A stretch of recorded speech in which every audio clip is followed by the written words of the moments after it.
ଗୌରବ ହେଉ ପୁନର୍ବାର ଆପଣ ମାନଙ୍କ ସମ୍ମୁଖକୁ ଆସିବା ନିମନ୍ତେ ପ୍ରଭୁ ଦେଇଥିବା ସୁନ୍ଦର ସୁଯୋଗ ପାଇଁ ମୁଁ ପ୍ରଭୁଙ୍କୁ ଧନ୍ୟବାଦ ଦିଏ।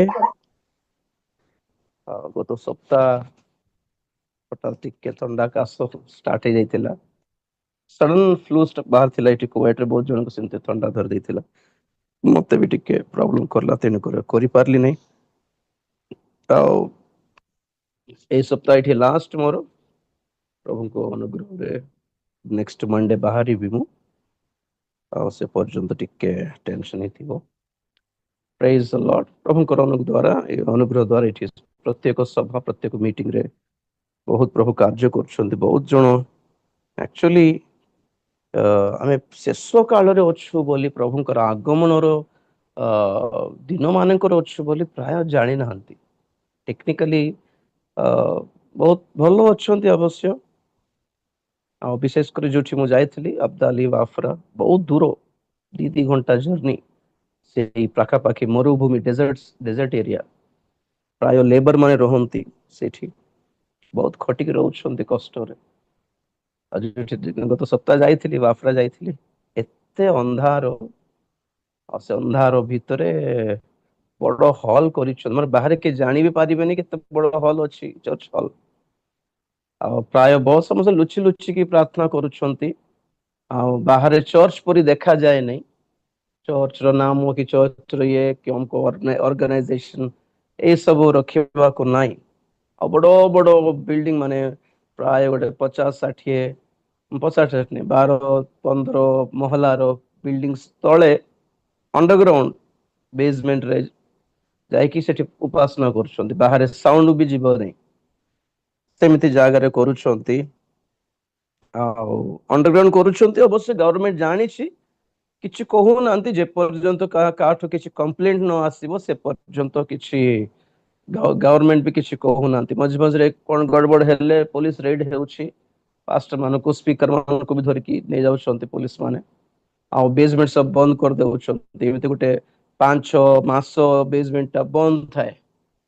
ତାପରେ ଆଉ ଥର ରିକ୍ୱେଷ୍ଟ କରିକି ଖୋଲିକି ଆଉ ଥରେ ଉପାସନା କରୁଛନ୍ତି ମୁଁ ଦେଖେ କେତେ କଷ୍ଟରେ ଗୋଟେ ପ୍ରାର୍ଥନା ଉପାସନା କରିବା ପାଇଁ ହିଁ ଏତେ କଷ୍ଟରେ କରାହଉଛି ଏଠି। ହଁ ଆମ ଏଠି ତ ସବୁଦିନ ସଭା ଥାଏ ମଜାରେ। ମେଳା ଲାଗିଲା ପରେ ମୀନା ବଜାର ଲାଗିଲା ପରେ ଲାଗୁଥାଏ ସବୁ। ପୁରା ଶସ୍ତା ନାଇଁ କିଛି। ଆଉ ଯେତେବେଳେ ବହୁତ ଜଣ ଜାଣିଲେ ମୁଁ ଆସିଲି ବୋଲି ଆଉ ତ ମାନେ ପ୍ରାୟ ବହୁତ ଜଣ ଫୋନ ଉପରେ ଫୋନ କରୁଛନ୍ତି ମିଟିଂ ପାଇଁ ବୋଲିକି। ମାନେ ପ୍ରାୟ ବହୁତ ଜଣ ମତେ ବି ଜଣା ନାହିଁ ସେମାନେ ବି ମୋର ତେଲୁଗୁ ଚ୍ୟାନେଲ ଫଲୋ କରନ୍ତି ପୁଣି। ତ ସେମାନେ ପରେ ଦେଖିଲେ ଚିହ୍ନିଲେ ରାଜା ଭାଇ ଆସୁଛନ୍ତି ବୋଲି ନାଇଁ ଆମଠି ଆସନ୍ତୁ ଆଠମଠି ଆସନ୍ତୁ ବୋଲି। ତ ବର୍ତ୍ତମାନ ସମୟ ବି ନାହିଁ ସେମାନଙ୍କୁ ଦେବା ପାଇଁ କାରଣ ମୁଁ ତ ବ୍ୟାକ୍ ହେଇଯିବି 5 ତାରିଖରେ। ତେଣୁକରି ଏତେ ତୃଷିତ ହେଇକି ବ୍ୟସ୍ତ ହେଇକି ଅଛନ୍ତି। ଆଉ ପ୍ରଭୁଙ୍କୁ ଧନ୍ୟବାଦ ଦଉଛି ମୁଁ କି କମ ସେ କମ ଆଗମନର ପରର ଶିକ୍ଷା ନଥିଲେ ମଧ୍ୟ ପ୍ରାୟ ଠିକ ଅଛନ୍ତି ପରି ଲାଗିଲା ଦେଖିକି। ଏତେ ବଡ ସହରରେ ଏତେ ବଡ ଲକ୍ଜରୀ ସିଟିରେ କୁଏଟ ସିଟିରେ ସେମାନେ ଗର୍ବି ହେଇକି ଥିବା କଥା ବୋଲି ଭାବୁଥିଲି ନା। ଏତେ ଷ୍ଟଡି କରିନି ଯାହା ଯେତିକି ମାହୋଲ ଦେଖିଛି ସେମାନଙ୍କର ଉପାସନା ଏ ସବୁ ମତେ ଟିକେ ସ୍ପିରିଚୁଆଲ ଲାଗିଲା ମତେ। ଯାହା ପାଇଁ ମୁଁ ଟିକେ ପ୍ରଭୁଙ୍କୁ ଧନ୍ୟବାଦ ଦେଉଛି ଆଉ କହିଲି ବି କି ଏତେ କଠିନ ପରିସ୍ଥିତିରେ ଡେଞ୍ଜର ପରିସ୍ଥିତିରେ ମଧ୍ୟ ସୁଯୋଗ ମିଳିଲେ ମିଶିକି ପ୍ରାର୍ଥନା କରୁଛନ୍ତି ଯାହା ଖୁସି ଲାଗିଲା ମତେ। ଗୋଟେ ଆଗ୍ରହ ଅଛି ସମସ୍ତ ଛୋଟ ଛୋଟ ଦଳ ବି ଗୋଟେ ଜାଗାକୁ ଯାଇଥିଲି ଖାଲି ଏପଟେ ପାଞ୍ଚ ଭାଇ ମାନେ 10 ଜଣ ବସିଥିଲେ। ସେମାନେ ବସିକି ସେମାନେ ଗୀତ ଗାଇକି ସେମାନେ ହିଁ କରୁଛନ୍ତି। ୱାଓ। ମାନେ ସେମାନଙ୍କ ପାଇଁ ସ୍ପେଶାଲ ଗୋଟେ ବିଶେଷ ଲିଡର କେହି ନାହାନ୍ତି। ଯେଉଁ ପାଷ୍ଟର ମାନେ ଏମାନଙ୍କୁ ଚଳାଉଛନ୍ତି ସେମାନେ ବି କିଛି କାମ କରୁଛନ୍ତି ଏଠି କୁଏଟରେ ଜବ୍ କରିବା କଥା ମାନେ ୱିଥଆଉଟ ଜବ୍ ମାନେ ଏଠି କୁଏତ ପାଇଁ ଟୁରିଷ୍ଟ ଭିସା ନାହିଁ। ବୁଲି ଆସିବୁ ବୋଲିଲା ପରେ ଭିସା ମିଳେ ନାହିଁ କିଛିଟା କାମ ପାଇଁ ଗଲା ପରେ ହିଁ ଭିସା ମିଳେ। ସେମିତି କାମ କରିକି ରହିଲେ ହିଁ ରଖନ୍ତି ନହେଲେ ପଠାଇଦେବେ ବୋଲି ଅର୍ଥ। ତେଣୁକରି ପାଷ୍ଟର ମାନେ ମଧ୍ୟ ଜବ୍ କରୁଛନ୍ତି ଏଠି। ଆଉ ସେଇ ଜବ୍ କରୁ କରୁ ହିଁ ବିଶପ ହେଇଛନ୍ତି। ହେଇଛନ୍ତି ସବୁ ହେଇଛନ୍ତି ଠିକ ଅଛି ଯେତେବେଳେ ଯୋଉଠି ଯୋଉଠି ଆଉ ନିୟମ ଆଲାଉ କରୁନାହିଁ ସେଠି ଆଉ କଣ କରିବେ? ଜବ୍ କରିକି ବି ସେବା କରିହେବ, ମନା ନାହିଁ। ପ୍ରେଜ୍ ଦ ଲର୍ଡ। ତେଣୁକରି ଇଣ୍ଡିଆ ସହିତ କମ୍ପେୟାର କଲେ ମତେ ଏଠି ପ୍ରାୟ ଆଉ ହିନ୍ଦୀ ଚର୍ଚ୍ଚେସ୍ କୁ ଟଚ୍ କରୁନି, ତାମିଲ ଚର୍ଚ୍ଚେସ୍ ଅଛି, ଅଲଗା ଆଇପିଏସି ଚର୍ଚ୍ଚେସ୍ ଅଛି, ଇଂଲିଶ ଚର୍ଚ୍ଚେସ୍ ଅଛି, ସବୁ ବହୁତ ଗୁଡାଏ ଅଛନ୍ତି। ତ ଆଉ ଅଧିକ ରହିଲେ ସମସ୍ତେ ସବୁ ଜାଗାକୁ ଯାଇ ହେଇଥାନ୍ତା ବୋଲି ସମସ୍ତେ କହୁଛନ୍ତି ଯେ ଆଉ ରହିଲା ପରି ନାହିଁ। ପ୍ରେଜ୍ ଦ ଲର୍ଡ। ପେସେନ୍ସ ନାହିଁ କି ଇଣ୍ଟରେଷ୍ଟ ବି ନାହିଁ। ଯାହା ବି ହଉ, ହଁ, ପ୍ରଭୁଙ୍କର ଆଗମନ ପାଇଁ ଏମାନଙ୍କୁ ପ୍ରସ୍ତୁତ କରିବାର ସୁଯୋଗ ପ୍ରଭୁ ଦେଲେ, ଆଉ ଲୋକମାନେ ମଧ୍ୟ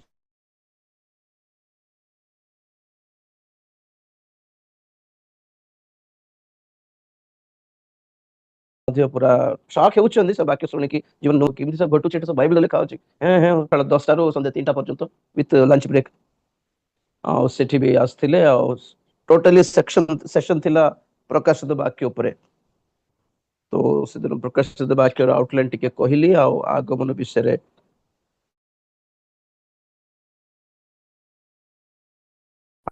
ଆଗମନ ଚିହ୍ନର ସଫଳତା କହିଲା ପରେ ନିଷ୍ପତ୍ତି ନେଇଛନ୍ତି। ଏଇଠି ଆମଠି ଇଣ୍ଡିଆରେ ଶସ୍ତା ପଡିଗଲା ବାକ୍ୟ, ସଭା ମିଟିଂ।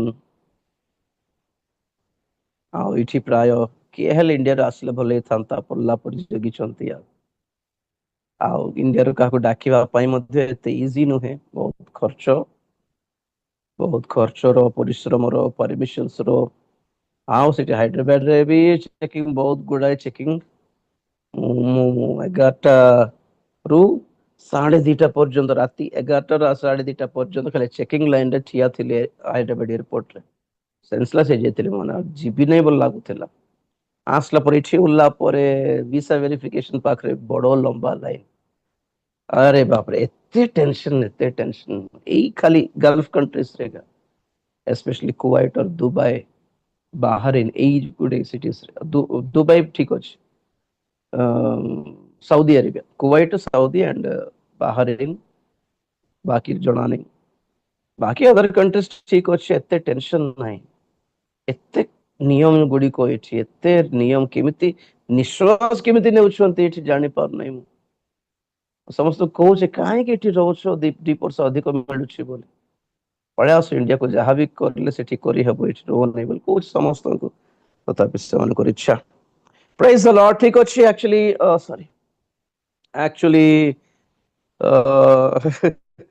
ଏ ମଝିରେ ଟିଭିରେ ଆସୁଛି, ସେ ୟୁଟ୍ୟୁବରେ ଦେଖିବାକୁ ପାଉଛି, ଜଣେ ଲୋକ ଆସିକି ମୁଁ ଖ୍ରୀଷ୍ଟ, ମୁଁ ମୋହମ୍ମଦର ଇଏ, ମୁଁ ସେ ସବୁ କହିଥାଉଛି। ବହୁତ ଜଣ ଏ ବିଷୟରେ ଦେଖନ୍ତୁ, ଏଇ ସବୁ ଅନନେସେସରି ନନସେନ୍ସ ଗୁଡିକକୁ ଆମେ ନିଜେ ହାଇଲାଇଟ କରିବା କଥା ନୁହେଁ। ଅବଶ୍ୟ ଆମର ଗ୍ରୁପରେ କିଏ ଛାଡି ନାହାନ୍ତି ଯେ, ସମସ୍ତଙ୍କ ମନରେ ଟିକେ ବାହାରିଛି, ତ ଟିକେ ଭଣ୍ଡ ଖ୍ରୀଷ୍ଟ ବିଷୟରେ ଟିକେ କହିବି ବୋଲି ଟିକେ ଆଶା ଲାଗିଲା। ଦେଖିବା ଟିକେ ଦ୍ୱିତୀୟ ଥେସଲୋନିକୀୟ, ସେକେଣ୍ଡ ଥେସଲୋନିଆନ୍ସ। ପ୍ରେଜ୍ ଦ ଲର୍ଡ। ଦ୍ୱିତୀୟ ଥେସଲୋନିକୀୟ 2 ଅଧ୍ୟାୟ,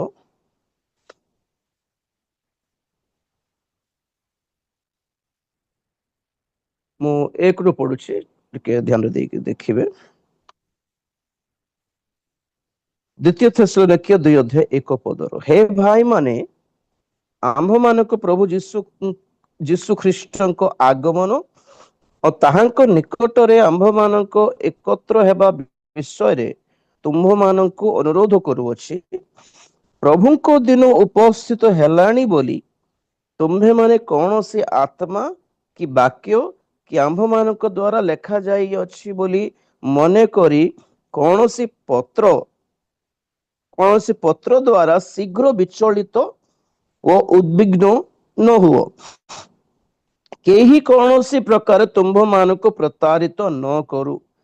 କାରଣ ପ୍ରଥମେ ଧର୍ମଚ୍ୟୁତି ଘଟିବ, ଆଉ ବିନାଶର ସନ୍ତାନ ସେହି ଅଧର୍ମ ପୁରୁଷ ପ୍ରକାଶିତ ହେବା ଆବଶ୍ୟକ। ନହେଲେ ପ୍ରଭୁଙ୍କ ଦିନ ଉପସ୍ଥିତ ହେବ ନାହିଁ। ପ୍ରେଜ୍ ଦ ଲର୍ଡ। ପ୍ରଥମ ବିଷୟ ଏହା, ଆମେ ମାନେ ଜାଣୁ କି ପ୍ରଭୁ ଯୀଶୁ ଖ୍ରୀଷ୍ଟ, ସେ ବି ଯିବା ପୂର୍ବେ କହିଥିଲେ କି ମୁଁ ଶୀଘ୍ର ଆସୁଅଛି ବୋଲି କହିଥିଲେ। ଆଉ ପ୍ରେରିତ ମାନେ ଆପଣ ସେବା କାର୍ଯ୍ୟରେ ମଧ୍ୟ ବହୁତ ଥର ପ୍ରଭୁ ଯୀଶୁ ଖ୍ରୀଷ୍ଟଙ୍କର ଆଗମନ ବିଷୟରେ କହିଛନ୍ତି କରିଛନ୍ତି। ତ ଗୋଟେ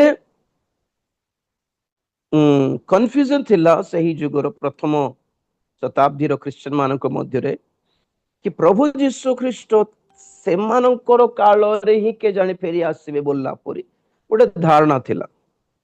ଏବେ ସବୁ ଜେନେରେସନ ର ଲୋକମାନେ ସେମିତି ଭାବୁଥିବେ କି ନାଇଁ ଆମର ଆମର ପୂର୍ବ ପୁରୁଷ ମାନେ ଆମର ଜେଜେବାପା ମାନେ ସମୟରେ ସେମାନେ କଣ ଭାବୁଥିଲେ କେଜାଣି ପ୍ରଭୁ ଆସିଯିବେ ପଡିଲା ପରି ଲାଗୁଥିଲା। ସେମିତି ପ୍ରେରିତ ମାନଙ୍କ ସମୟରେ ମଧ୍ୟ ସେଠିକି ସେଇ ସମୟର ମଣ୍ଡଳୀ ମଧ୍ୟ ଭାବୁଥିଲା କି ନାଇଁ ପ୍ରଭୁ କେଜାଣି ଆମ ଯୁଗରେ ଆସିଯିବେ ବୋଲି। ଏମିତି ହେଇକି ପ୍ରତ୍ୟେକ ଶତାବ୍ଦୀରେ ପ୍ରତ୍ୟେକ ସମୟରେ ପ୍ରତ୍ୟେକ ଜେନେରେସନରେ ପ୍ରତ୍ୟେକ ପିଢିରେ ଲୋକମାନେ ଭାବୁଥିଲେ କି ପ୍ରଭୁଙ୍କର ଆଗମନ ଆସିଯିବ ଆମର ସମୟରେ ବୋଲିଲା ପରି ସେମାନଙ୍କର ସମୟରେ ବୋଲିଲା ପରି। ତ କେତେଜଣ ପୁଣି ପାଉଲଙ୍କର କେତେକ ପତ୍ରିକାର କେତେକ ପଦ ପର୍ବ ମଧ୍ୟ ଦେଖାଇକି ଲୋକମାନଙ୍କୁ ବ୍ୟସ୍ତ କରିଦେଉଥିଲେ ପୁଣି ଆଗମନ ଆସିଯିବ ପ୍ରସ୍ତୁତ ହବ ବୋଲି। ଆମେ ବି ଜାଣିଛୁ ଆମେ ଛୋଟ ବେଳେ ଶୁଣୁଥିଲୁ କି ପ୍ରଭୁ ଯୀଶୁ ଖ୍ରୀଷ୍ଟଙ୍କର ଆଗମନ ହେବାକୁ ଯାଉଛି ବୋଲି ବହୁତ ଜଣ ପ୍ରଚାର କରିକି ବହୁତ ଜଣଙ୍କର ଧନ ସମ୍ପତ୍ତି ବିକିଲା ପରି ବ୍ୟସ୍ତ ବି କରିଦେଉଥିଲେ। ଚାକିରି ଛାଡି ଦେଇକି ଧନ ସମ୍ପତ୍ତି ବିକି ଦେଇକି ପୁରା ଖାଲି ହାତ କରିଦେଇକି ସବୁ ବାଣ୍ଟି ଦେଇକି ବାଇବଲ ଗୋଟେ ଧରିକି ପଡିଆରେ ଯାଇକି ବସୁଛନ୍ତି ପ୍ରଭୁଙ୍କର ଆଗମନ ଆସିବ କି ନାଇଁ କିଛି ନାହିଁ।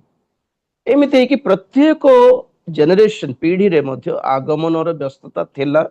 ତ ସେଇ କଥା ପାଉଲ କହୁଛନ୍ତି କି ଦେଖ ପ୍ରଭୁଙ୍କର ଦିନ ସମ୍ବନ୍ଧରେ ତୁମେ ମାନେ ଉଦ୍ବିଗ୍ନ କି ବ୍ୟସ୍ତ ହେବା କାମ କର ନାହିଁ, କାରଣ ତାହା ଆଗରୁ କେତେଟା କାମ ଘଟିବାକୁ ରହିଛି ଜଗତରେ।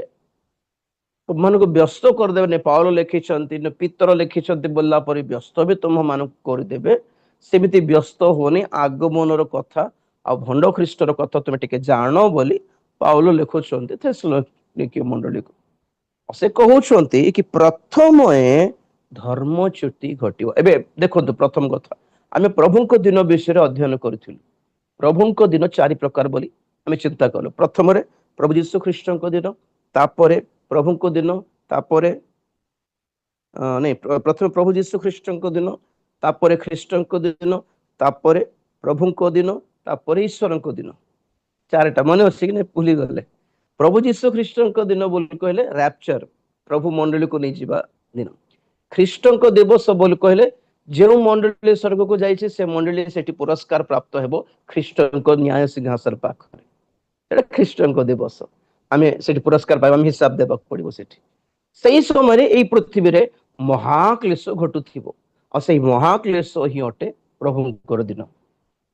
ପ୍ରଭୁଙ୍କର ଦିନ ତାର ଅର୍ଥ କଣ? ମାନେ ଆଉ କାହାରି ବି ଚଳିବନି, ପ୍ରଭୁଙ୍କର ହିଁ ଚଳିବ ବୋଲି କଥା। ପ୍ରଭୁଙ୍କର କଥା, ପ୍ରଭୁଙ୍କର କାମ, ପ୍ରଭୁଙ୍କର ଯୋଜନା, ପ୍ରଭୁଙ୍କର ଶାସନ ଛଡା ଆଉ କାହାରି ନାଟକ ଚଳିବନି ବୋଲି ଅର୍ଥ ଜଗତ। That's the day of the Lord.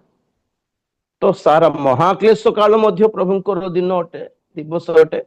ଆଉ ସେଇ ଦ୍ୱିତୀୟ ଆଗମନରେ ଯାହା ଫେରି ଆସିକି ସାରା ଜଗତକୁ ସେ ଭଣ୍ଡ ଖ୍ରୀଷ୍ଟକୁ ଆଉ ସେ ଭଣ୍ଡ ଖ୍ରୀଷ୍ଟର ମୁଦ୍ରା 666 ମୁଦ୍ରା ନେଇଥିବା ସମସ୍ତଙ୍କୁ ଯାହା ବିନାଶ କରିବେ, ଆପଣର ମୁଖର ନିଶ୍ୱାସରେ ଯାହା ବିନାଶ କରିବେ, ତାହାକୁ ବି ପ୍ରଭୁଙ୍କର ଦିନ ବୋଲି କହନ୍ତି। ତ ପାଉଲ କହୁଛନ୍ତି ସେହି ପ୍ରଭୁଙ୍କର ସେଇ ଦ୍ୱିତୀୟ ଆଗମନ ବୋଲିବାଟା ଏବେ ହେବ ନାହିଁ। ତାହା କେବେ ହେବ ବୋଲି କହିଲେ ପ୍ରଥମରେ ଧର୍ମଚ୍ୟୁତି ଘଟିବ ଆଉ ସେହି ଖ୍ରୀଷ୍ଟାରୀ ସେ ବିନାଶର ସନ୍ତାନ ଆଗେ ପ୍ରକାଶ ପାଇବ, ତାପରେ ଯାଇକି ପ୍ରଭୁଙ୍କର ଦିନ ହେବ। ଏଠି ରାପଚର କଥା କହିନାହାନ୍ତି। ରାପଚର ଇଜ ଏତେ ରହସ୍ୟ, ଏତେ ନିଗୁଡ, ଏତେ ରାପଚର କଣ କହୁ ଓଡିଆରେ? ଗୁପ୍ତ ଆଗମନ। ଯେହେତୁ ତାହା ଗୁପ୍ତ ଆଗମନ, ସେଥିପାଇଁ ଆମକୁ ନୂତନ ନିୟମରେ ଅଧିକ ବେଶୀ ଲେଖା ହେଇନି ଗୁପ୍ତ ଆଗମନ ବିଷୟରେ। ଆମେ ଦୁଇ ତିନିଟା ପଦ ଦେଖିକି ଆମେ ଟିକେ ଭାବି ହେବ, ଆମକୁ ଗୋଟେ ହିଣ୍ଟ ମିଳିଛି, କିନ୍ତୁ ଡାଇରେକ୍ଟ ସିଧାସଳଖ ରାପଚର ବୋଲିବା ୱାର୍ଡଟା ଲେଖା ହେଇନି ଆମକୁ ନୂତନ ନିୟମରେ। ଗୁପ୍ତ ଆଗମନ ବୋଲି ମଧ୍ୟ ଲେଖା ହେଇନି। ଆମକୁ ହିଣ୍ଟ ମିଳିଛି ଖାଲି। ସେଥିପାଇଁ ପ୍ରେରିତ ପାଉଲ କହନ୍ତି କି ତୁମ୍ଭମାନଙ୍କୁ ଏକ ନିଗୁଡ ବିଷୟ ପ୍ରକାଶ କରୁଅଛି, ଆମ୍ଭେମାନେ ସମସ୍ତେ ନିଦ୍ରିତ ହେବାନି, ଆମ୍ଭେମାନେ ରୂପାନ୍ତରିତ ହେବା ବୋଲି କହିଲେ। ଯାହା ରାପଚର ଇଜ ଅ ମିଷ୍ଟରୀ, କିନ୍ତୁ ସେକେଣ୍ଡ କମିଂ ମିଷ୍ଟରୀ ନୁହେଁ। କାରଣ ପ୍ରତ୍ୟେକ ଚକ୍ଷୁ ତାଙ୍କୁ ଅନାଇବ। ଏଇ ପୃଥିବୀରେ ସେ ସମୟରେ ବଞ୍ଚିଥିବା ପ୍ରତ୍ୟେକ ଲୋକ, ଶୈତାନ ବି ତାଙ୍କୁ ଦେଖିବ, ଭୂତମାନେ ବି ଦେଖିବେ, 666 ମୁଦ୍ରା ପାଇଥିବା ଲୋକମାନେ ବି ତାଙ୍କୁ ଅନେଇକି ଦେଖିବେ କି ଯୀଶୁ ଆସୁଛନ୍ତି ବୋଲି। ତ ଦ୍ୱିତୀୟ ଆଗମନ ଅଲଗା, ଗୁପ୍ତ ଆଗମନ ଅଲଗା ବୋଲି ବହୁତ ଥର କହିଲି।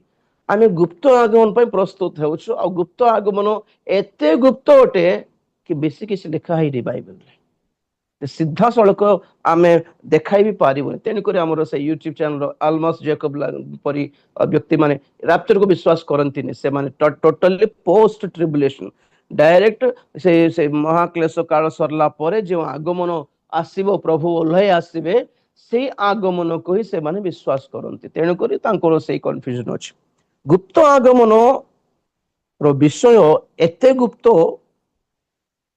କି ବହୁତ ଅଳ୍ପ ଲୋକମାନେ ଯେହେତୁ ଯିବେ, ତେଣୁକରି ଅଧିକ ପ୍ରକାଶ କରା ହଉନି ସେଇ ବିଷୟରେ, ଆଉ ଅଧିକ ଲୋକ ବି ସେଇ ବିଷୟରେ ପ୍ରସ୍ତୁତ ବି ହେଉନାହାନ୍ତି, ଜାଣି ବି ପାରୁନାହାନ୍ତି, ଜାଣିଲେ ବିଶ୍ୱାସ କରୁନାହାନ୍ତି, ବିଶ୍ୱାସ କଲେ ବି ପ୍ରସ୍ତୁତ ହେଉନାହାନ୍ତି। Because they are not the part of the ଗୁପ୍ତ ଆଗମନ। ଯେଉଁମାନେ ଯେଉଁ ପାର୍ଟର ଅଂଶୀ ନୁହନ୍ତି, ସେ ବିଷୟରେ ପ୍ରଭୁ ସେମାନଙ୍କୁ କଣ ପାଇଁ ପ୍ରକାଶ କରିବେ? ବହୁତ ଜଣ କହନ୍ତି ଆଜ୍ଞା ଆମର ମଣ୍ଡଳୀରେ ଆଉ ଆଗମନ ବିଷୟରେ କିଛି କୁହା ହଉନି। କାହିଁ କୁହା ହଉନି? ମାନେ କେ ଜଣେ ଦେଖ ଯୋଜନାରେ ଅଛନ୍ତି କି ନାଇଁ କି? ଆପଣ ମାନେ ଶୁଣିଲେ, କି ଶୁଣିଲେ ମାନେ ଧନ୍ୟ ଆପଣ ମାନେ। ଆପଣମାନେ ଯଦି ଶୁଣିବାକୁ ପାଇଛନ୍ତି ମାନେ କେଜାଣି ପ୍ରଭୁ ଆପଣଙ୍କୁ ଡାକୁଛନ୍ତି ବୋଲି ଅର୍ଥ, ଆପଣଙ୍କୁ ମନୋନୀତ କରିବା ପାଇଁ ଇଚ୍ଛୁକ ହେଲେ ବୋଲି ଅର୍ଥ। ଯେ ଏଇ ଦଳ ଭିତରକୁ ଆପଣ ଆସିବେ ନା ନାଇଁ, ଏଇଟା ଆପଣଙ୍କ ଉପରେ ରହିଲା। ଆମେ ମନୋନୀତ ବୋଲି କେମିତି ଜାଣୁ? ନା ଆପଣ ଜାଣିପାରିବେ, ନା ମୁଁ ବି ଜାଣିପାରିବି, ନା ଆପଣ କହିପାରିବେ, ନା ମୁଁ ବି କହିପାରିବି। କିନ୍ତୁ ବାକ୍ୟ ଅଧ୍ୟୟନ କରିକି ଗୁପ୍ତ ଆଗମନରେ ଯିବା ଲୋକମାନଙ୍କର ଆଉ ମନୋନୀତ ଲୋକମାନଙ୍କର ସ୍ୱଭାବ ଗୁଣ କେମିତି ଅଛି ବୋଲି ଆମେ ତା ଅଧ୍ୟୟନ କରିକି ବୁଝିପାରୁଛୁ କି ଓହୋ ମନୋନୀତ ହେବାକୁ ହେଲେ ଏମିତି ହେବାର ଅଛି କି ବୋଲି ଦେଖିକି ଆମେ ଚେଷ୍ଟା କରୁ ଏମିତି ରହିବା ପାଇଁ। ଆଉ ବାକି ପ୍ରଭୁଙ୍କର ଇଚ୍ଛା। ଏତିକି ବି ଗ୍ୟାରେଣ୍ଟି ନାହିଁ କି ପ୍ରଭୁ ମୁଁ ତ ଯିବି ଆଉ ବୋଲିଲା ପରେ ନାହିଁ। ଆମେ ଗୋଡ ଧରୁଛୁ ପ୍ରଭୁଙ୍କୁ, ଚେଷ୍ଟା କରୁଛୁ ବାକ୍ୟ ପ୍ରମାଣରେ ନିଜ ଜୀବନକୁ ସଜାଡିବା ପାଇଁ ଚେଷ୍ଟା କରୁଛୁ କି ମନୋନୀତ ଲୋକମାନଙ୍କର ପ୍ରତି ପ୍ରଭୁଙ୍କର ଯାହା ଯୋଜନା ଅଛି ସେହିଭଳି ଆଚରଣ କରିବା ପାଇଁ ଆମେ ଚେଷ୍ଟା କରୁଛୁ। ଆଉ ଯେତିକି ଚେଷ୍ଟା କରୁ, ଯେତିକି ପ୍ରାର୍ଥନା କରୁ, ଯେତିକି ଉପବାସ କରୁ, ଆଜ୍ଞା ଫାଇନାଲ ଡିସିଜନ କାହାର? ପରମେଶ୍ୱରଙ୍କର। ତାଙ୍କ ଗୋଡ ଧରୁ, ପ୍ରଭୁ ଛାଡ ନାହିଁ, ଏଟା ହେଲା ମୋର ପ୍ରାର୍ଥନା, ଯିବୁ କି ନା ଆମକୁ ବି ଜଣା। ତ ଗୁପ୍ତ ଆଗମନ ଏତେ ଗୁପ୍ତ ବିଷୟ ଅଟେ କି ତାହା ବାଇବେଲରେ ଆଉ ନୂତନ ନିୟମରେ ଅଧିକ ବେଶୀ କିଛି କୁହା ହେଇନି। ଯାହା କିଛି ଅଧିକ କୁହାହଉଛି ତାହା ଅଟେ ଦ୍ୱିତୀୟ ଆଗମନ, ଯାହା ଯୀଶୁ ଖ୍ରୀଷ୍ଟ ଏଇ ପୃଥିବୀକୁ ଫେରି ଆସି ପାଦ ପକାଇବେ ଜେରୁସାଲେମରେ। ତ ପ୍ରେରିତ ପାଉଲ କହୁଛନ୍ତି ସେହି ପ୍ରଭୁଙ୍କର ଦ୍ୱିତୀୟ ଆଗମନର କଥା କହି ପ୍ରଭୁଙ୍କର ଦିନ ବୋଲି କହି କହୁଛନ୍ତି କି ପ୍ରଭୁଙ୍କର ଦିନ କି ପ୍ରଭୁଙ୍କର ଆଗମନ ଆସିଯାଉଛି ବୋଲି ଲୋକମାନେ ବ୍ୟସ୍ତ କରିବେ। ତମମାନଙ୍କୁ ବ୍ୟସ୍ତ ହୁଅନି, କାରଣ ବହୁତ ଗୁଡାଏ ଚିହ୍ନ ସଫଳ ହେବାକୁ ଅଛି ବୋଲି ପାଉଲଙ୍କର ସମୟର କଥା। କାରଣ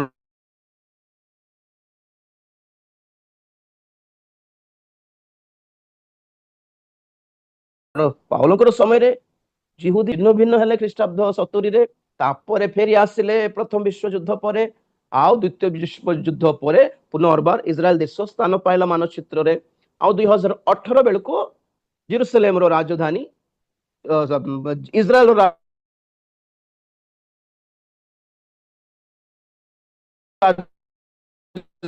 ରାଜଧାନୀ ଜେରୁସାଲେମ ବୋଲି ଘୋଷଣା କଲେ ଟ୍ରମ୍ପ।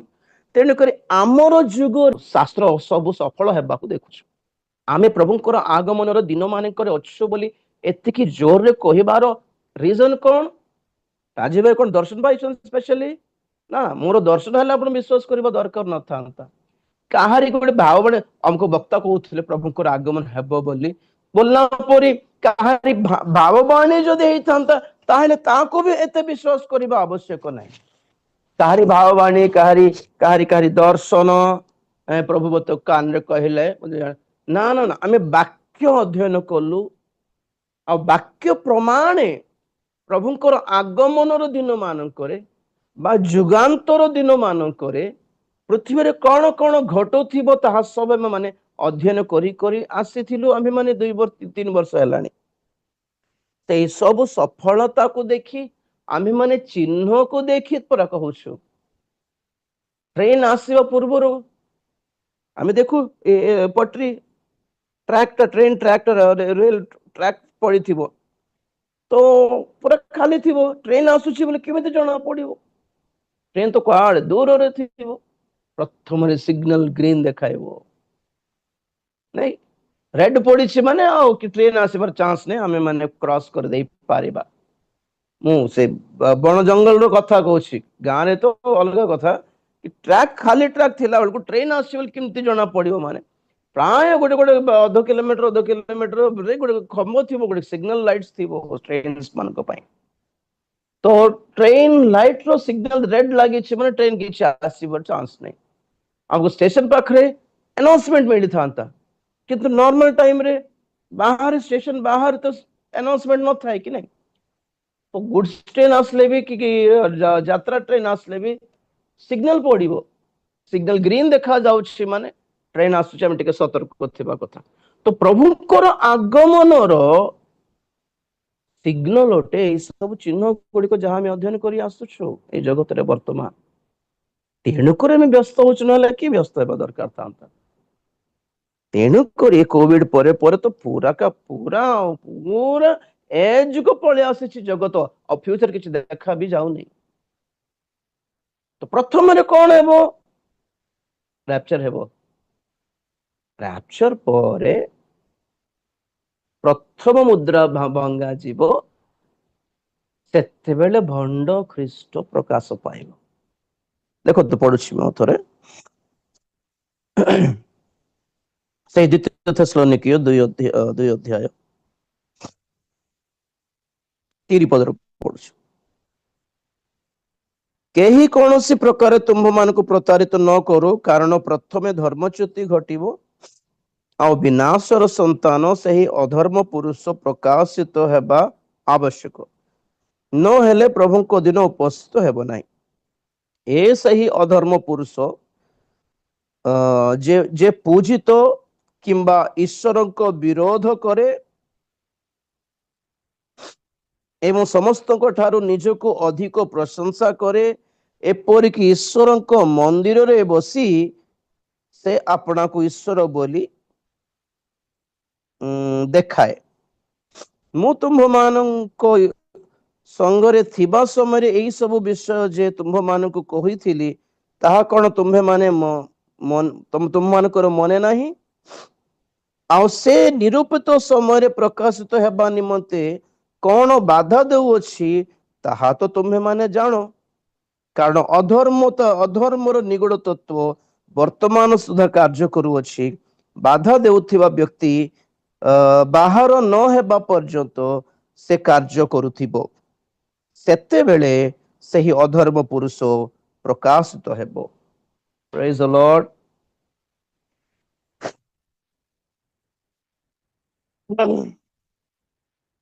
କଣ ବୁଝିଲେ?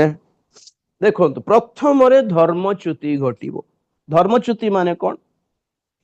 ବିଶ୍ୱାସ ତ୍ୟାଗ କରିବାଟା। ଆଜିକାଲି ଇଣ୍ଡିଆରେ ଅଧିକାଂଶ ଖ୍ରୀଷ୍ଟିୟାନ ମାନେ ଘର ବାପସି ଜାଣିଛନ୍ତି ନା ନାଇଁ? ଏବେ ବଡ ବଡ ହିଲିଂ ବକ୍ତା ମାନଙ୍କର ସଭାରେ ହିନ୍ଦୁ ମାନଙ୍କୁ ଦେଖିକି ଆପଣ ମାନେ ଭ୍ରାନ୍ତରେ ପଡନ୍ତୁନି।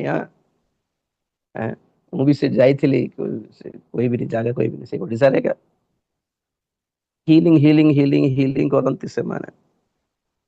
ହିଲିଂ କରନ୍ତି, ପ୍ରାର୍ଥନା ସପ୍ତାହ ଦିଅନ୍ତି।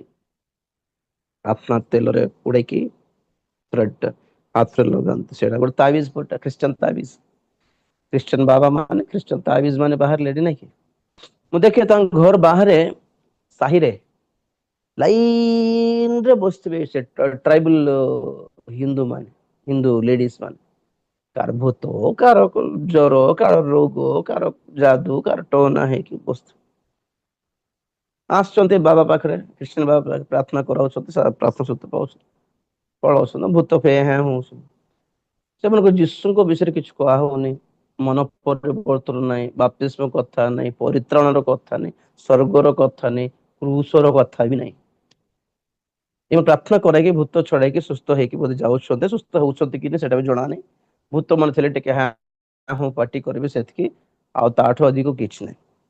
ତ ଏଇ ସବୁ ଯେତେବେଳେ ଲୋକମାନେ କହନ୍ତି ନା ଆମେ କୋଉ ହିନ୍ଦୁ ମାନେ ବହୁତ ଆସୁଛନ୍ତି, କଣ କରୁଛନ୍ତି ଆସିକି, ପରିତ୍ରାଣ ପାଉଛନ୍ତି କି? ଆଜ୍ଞା ସେମାନେ ଆପଣଙ୍କ ମାନଙ୍କୁ ୟୁଜ କରନ୍ତି, ପ୍ରାର୍ଥନା କରିଦେଲେ କାମ ହେଇଯିବ। ଆଜି ଆମର ଖ୍ରୀଷ୍ଟିୟ ମାନେ ଯେମିତି ସୁସ୍ଥତାର ବକ୍ତା ମାନଙ୍କୁ ୟୁଜ କରନ୍ତି, ବ୍ୟବହାର କରନ୍ତି, ସେମିତି ବିଜାତି ମାନେ ମଧ୍ୟ ଏମିତି ଭୂତ ଛଡାଇବା ଲୋକ ମାନଙ୍କୁ ବାବା ପରି ୟୁଜ କରୁଛନ୍ତି। ଆଉ ମୁଁ ପଞ୍ଜାବ ଯାଇକି ସେଇଟା ହିଁ ଦେଖିଲି। ଏମିତି ଆସିଯାଆନ୍ତି ଚର୍ଚ୍ଚ କୁ ରାତିରେ, ଏମତି ଭୂତ ସେ ପାଞ୍ଚଟା ରାତି ସାରା ଭୂତ ଛଡାଇଥିବେ, ସକାଳକୁ ସରିଲା ପରେ ପଳେଇବେ, ଆଉ ଚର୍ଚ୍ଚକୁ ଆସିବେନି ସେମାନେ। ଆଉ 3 ମାସ ପରେ ଆଉ କାହାକୁ କିଛି ଭୂତ ଧରିଲେ ଆଉ ଧରିକି ଆସିବେ। ମାନେ ଏମାନେ ସବୁ ଖାଲି ବାବା ମାନଙ୍କ ପରି ବ୍ୟବହାର କରୁଛନ୍ତି ଆଜ୍ଞା। ଖ୍ରୀଷ୍ଟିୟାନ ବାବା, ଖାଲି ଭୂତ ଛଡାଇବା ବାବା ମାନେ ଯାଦୁ ଟନ କରିବା ଗୁଣୀ ମାନେ ଥିବେ କି ନାଇଁ, ଖ୍ରୀଷ୍ଟିୟାନ ଗୁଡି ମାନଙ୍କ ପରି ଦେଖନ୍ତି ବିଜାତି ମାନେ ଆମର ଖ୍ରୀଷ୍ଟିୟାନ ବକ୍ତା ମାନଙ୍କୁ, ସୁସ୍ଥତାର ବକ୍ତା ମାନଙ୍କୁ। ତ ବିଜାତି ମାନେ ଆସିକି ଭୂତ ଛଡାଇକି ଯାଉଛନ୍ତି ବୋଲି ଦେଖିକି ବିଜାତି ମାନେ ପରିତ୍ରାଣ ପାଉଛନ୍ତି ବୋଲି ଭାବନ୍ତୁନି। ଓକେ,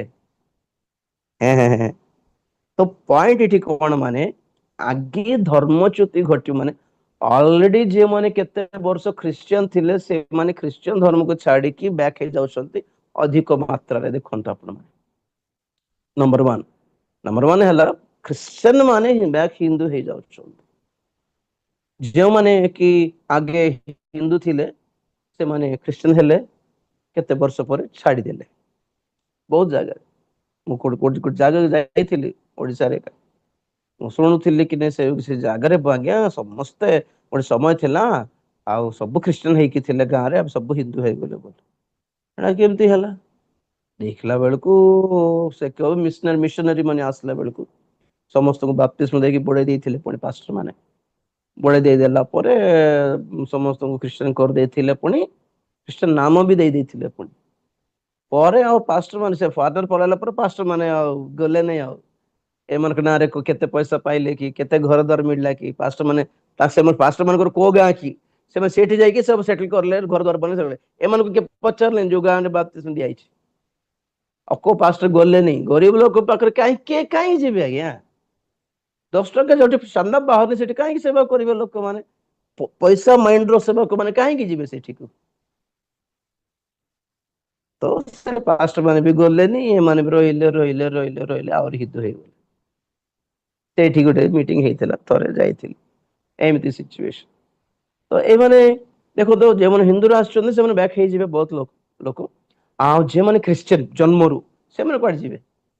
ସେମାନେ ତ ହିନ୍ଦୁ ହେବେନି, ସେମାନଙ୍କ ଅଭ୍ୟାସ ବି ନାହିଁ, ସେମାନେ ଗଲେ ବି କେହି ଗ୍ରହଣ ବି କରିବେନି ମନ୍ଦିରରେ। ତ ଏମାନେ କଣ କରୁଛନ୍ତି, ମାନେ ଆଉ ଚର୍ଚ୍ଚକୁ ଯାଉନାହାନ୍ତି। ଯେଉଁମାନେ ଜନ୍ମରୁ ଖ୍ରୀଷ୍ଟିୟାନ ସେମାନଙ୍କ ଧର୍ମଚ୍ୟୁତି କେମିତିଟା, ମାନେ ଚର୍ଚ୍ଚ ଯିବେ ନାହିଁ, ବାଇବେଲ ପଢିବେ ନାହିଁ, ଯୀଶୁ ବୋଲି କହିବେ ବି ନାହିଁ, ତଥାପି ଖ୍ରୀଷ୍ଟିୟାନ ବୋଲି ଚଲାବୁଲା ହେଇଯାଉଥିବେ ସମାଜରେ। ସିମ୍ପଲି ମାନେ ଖାଲି ନାମକୁ, ତମର କୋଉ ଧର୍ମରେ? ଖ୍ରୀଷ୍ଟିୟାନ ଯେ ଭାଇନା, ଆଉ ନା ଯାଉନି, ଯିବେନି। ବହୁତ ଦେଖ ଆପଣଙ୍କର ଘରେ ପିଲାମାନେ ଥିବେ ଯାଉଛନ୍ତି କି ନାଇଁ? ଯିବେ ନାଇଁ। କୋଉ ଝିଅ ଧନ୍ଦାରେ ପଡିକି ଯିବା କଥା ଛଡା, ନହେଲେ ସେ ଖ୍ରୀଷ୍ଟମାସ ବେଳକୁ ନିଜ ଡ୍ୟାନ୍ସ ଫ୍ୟାନ୍ସ ଦେଖାଇବା ପାଇଁ ଯିବେ, ବାକ୍ୟ ପାଇଁ, ଆରାଧନା ପାଇଁ, ଉପାସନା ପାଇଁ, ପ୍ରଭୁଙ୍କ ପାଇଁ ଯିବାଟା ବହୁତ କମି ଗଲାଣି। ଖାଲି ମିଟିଂ ହଉଛି, ନହେଲେ ଫଙ୍କସନ ହଉଛି ଚର୍ଚ୍ଚରେ, ନହେଲେ ପର୍ବ ପାଳୁଛନ୍ତି, ସେତେବେଳେ ଦେଖାଯିବେ ମାନେ ସବୁ। ବାକି ଟାଇମରେ ତ ଦେଖାଯିବେନି ନା। ତ ପ୍ରଥମ ଧର୍ମଚ୍ୟୁତି କେମିତିଟା, ମାନେ ଯେଉଁ ହିନ୍ଦୁରୁ ଆସିଛନ୍ତି ବହୁତ ଲୋକ ସେମିତି। ମଝିରେ ଗୋଟେ ଦେଖିଥିଲି କୋଉଠି, 30 ବର୍ଷ ଖ୍ରୀଷ୍ଟିୟାନ ହେଇକି ଜଣେ ଲୋକ, ଜଣେ ପାଷ୍ଟର 30 ବର୍ଷ ପୂର୍ବେ ଖ୍ରୀଷ୍ଟିୟାନ ହେଇଥିଲେ, ପୁଣି ପାଷ୍ଟର ହେଇଥିଲା, ପୁଣି ଏବେ କଣ ହେଲା ଆଉ ଥର ସେ ହିନ୍ଦୁ ହେଇଗଲେ, ଆଉ ତାଙ୍କ ସହିତ ତାଙ୍କର ବିଶ୍ୱାସୀ ମାନେ ମଧ୍ୟ ହିନ୍ଦୁ ହେଇଗଲେ। ପାଷ୍ଟର ବ୍ୟାକ୍ ହେଇଗଲା ମାନେ ଦେଖନ୍ତୁ ହାଲତ। ଆଉ ଆମର ଏକ୍ସ ଖ୍ରୀଷ୍ଟିୟାନ ଚ୍ୟାନେଲ ଗୋଟେ ଅଛି ୟୁଟ୍ୟୁବରେ, ଦେଖନ୍ତୁ ବହୁତ ଜଣ 15-20 ବର୍ଷର ଖ୍ରୀଷ୍ଟିୟାନ ଲେଡିଜ ମାନେ, ମା ଭଉଣୀ ମାନେ, ଯେଉଁମାନେ ଚର୍ଚ୍ଚରେ ଆକ୍ଟିଭ ମେମ୍ବର୍ସ ହେଇକି ଥିଲେ, ଚର୍ଚ୍ଚ କମିଟିରେ ଆକ୍ଟିଭ ମେମ୍ବର୍ସ ଥିଲେ, କଣ ହେଲା କି ସେମାନେ ଟୋଟାଲି, ଆଣ୍ଡ ଇଭେନ ବିଟିଏସ ବି କରିଛନ୍ତି ବହୁତ ଲୋକ। ସେମାନଙ୍କ ଇଣ୍ଟରଭ୍ୟୁ ନିଆ ହଉଛି କି ଆପଣ କାହିଁକି ଖ୍ରୀଷ୍ଟ ଧର୍ମ ଛାଡିଲେ?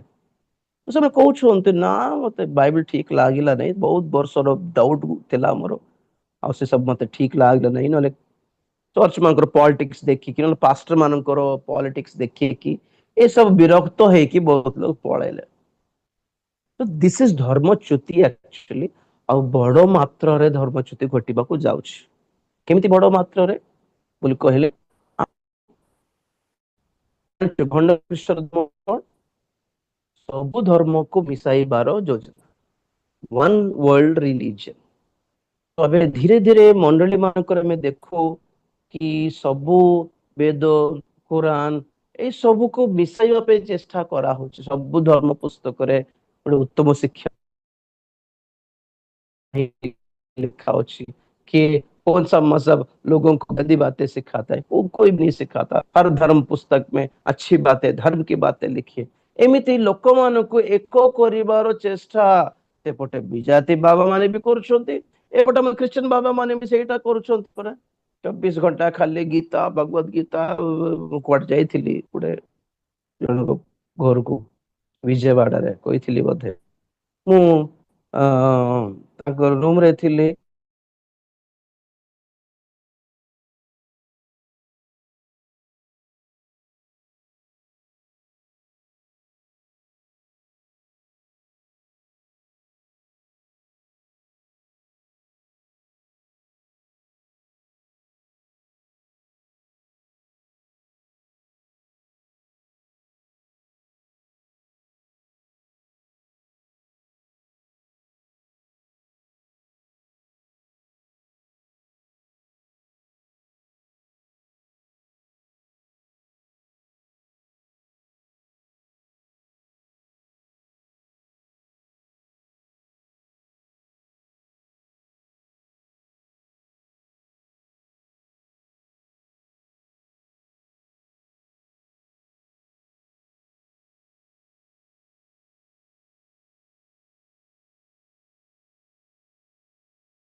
ओके, सुबह जाଉଛି।